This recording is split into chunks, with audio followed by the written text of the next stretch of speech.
Welcome to decay kitchen. આજે આપણે એકદમ સોફ્ટ, સ્પોન્જી અને ઇન્સ્ટન્ટ એવા સ્વીટકોર્ન ઢોકળા બનાવવાના છીએ। આ ઢોકળા 10 થી 15 મિનિટમાં જ બની જાય છે। તો ચાલો કેવી રીતે બનાવવા એ જોઈ લઈએ।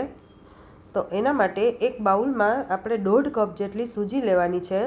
તમે જે ઝીણો રવો આવે એ પણ લઈ શકો છો।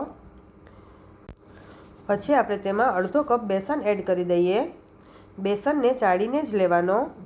પછી તેમાં અડધો કપ ખાટું દહીં એડ કરી દેવાનું। ખાટું દહીં ન હોય તો તમે અડધું લીંબુનો રસ પણ એડ કરી શકો છો। હવે આપણે દહીંને સારી રીતે પહેલાં મિક્સ કરી લઈએ। પછી આપણે જરૂર પ્રમાણે પાણી એડ કરતા જઈશું અને આપણે જે ઢોકળાનું બેટર હોય એવું આપણે તૈયાર કરી લઈશું। આ રીતે અત્યારે આપણે થીક બેટર બનાવવાનું છે। પછી આપણે તેને સાઈડમાં મૂકી દઈએ અને આપણે 1 કપ સ્વીટકોર્ન કાચી જ લીધી છે, તેને આપણે ચોપરમાં ચોપ કરી લઈએ। તેની સાથે 3 થી 4 લીલા મરચાં લીધા છે અને થોડો આદુનો ટુકડો લીધો છે। તેને સાથે જ આપણે આ રીતે અધકચરું વાટી લઈએ। સ્વીટકોર્નની આપણે એકદમ પેસ્ટ નથી બનાવવાની, આ રીતે અધકચરું જ વાટવાનું છે। હવે આપણે તેને સારી રીતે મિક્સ કરી લઈએ।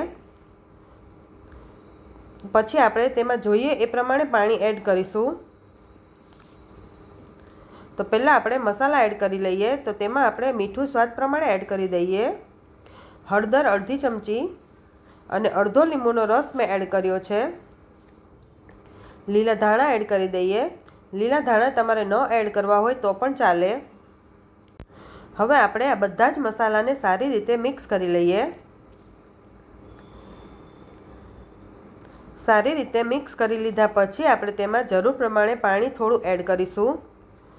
તો મેં અહીંયા પાછું 1/4 કપ જેટલું પાણી એડ કર્યું છે। હવે પાણીને સારી રીતે મિક્સ કરી લઈએ। પછી આપણે તેને 10 થી 15 મિનિટનો રેસ્ટ આપીશું, જેથી સૂજી એકદમ સરસ ફૂલી જાય।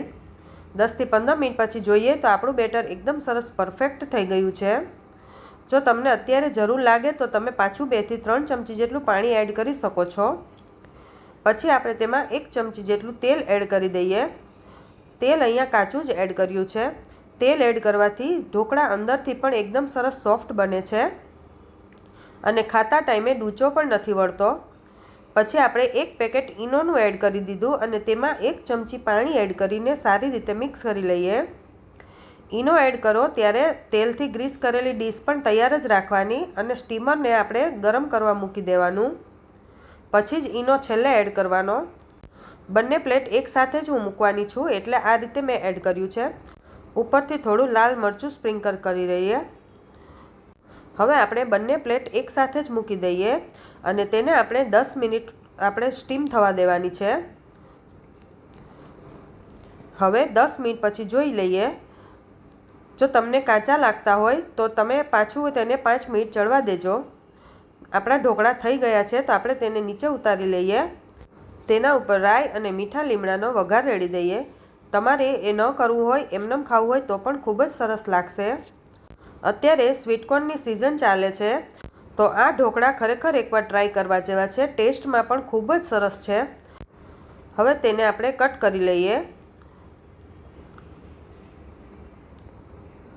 આ ઢોકળાને તમે બાળકોને લંચ બોક્સમાં પણ આપી શકો છો અને ઘરે ગરમ ગરમ તેલ સાથે પણ ખાઈ શકો છો। એકદમ સોફ્ટ અને સ્પંજી બન્યા છે, તમે જોઈ શકો છો। જોઈને જ ખાવાનું મન થઈ જાય તેવા સ્વીટકોર્ન ઢોકળા આપણા તૈયાર થઈ ગયા છે। તો આપણે તેને પ્લેટમાં લઈ લઈએ।